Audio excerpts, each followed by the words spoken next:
If your Epic Games launcher keeps crashing, freezes on startup, or refuses to open at all, don't worry. This is a very common glitch, usually caused by a corrupted web cache, and we are going to fix it step by step. First, we need to completely close all background processes of the launcher, otherwise the fix will not work. Press Ctrl, Shift, and Escape on your keyboard to open the Task Manager. Look for Epic Games Launcher or Epic Web Helper in the list.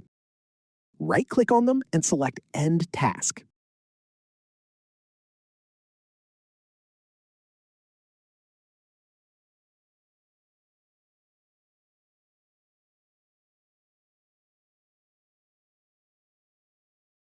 Make sure all Epic processes are completely closed. Now, try to open the launcher again to see if it works. If it is still crashing, the second step is to bypass any Windows permission blocks by running it as an administrator. Right-click on your Epic Games Launcher desktop shortcut and select Properties. Go to the Compatibility tab at the top. Check the box that says Run this program as an administrator. Click Apply, click OK, and then try to launch the app again. If that doesn't fix it, the third step is to clear the glitched web cache folder, which is the most successful solution for this problem. Press the Windows key and R at the same time to open the Run box.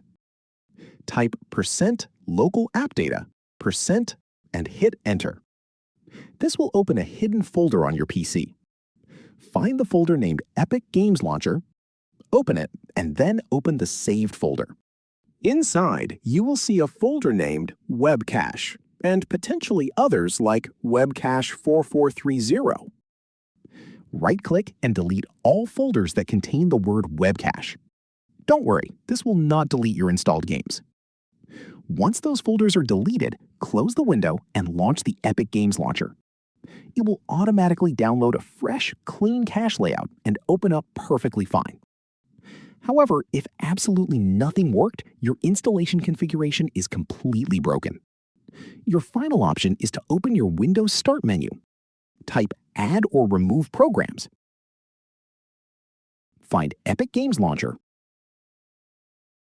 and click Uninstall. After that, go to the official Epic Games website. Download the latest installer and run it to completely reinstall the application. This will fix the startup crash for good.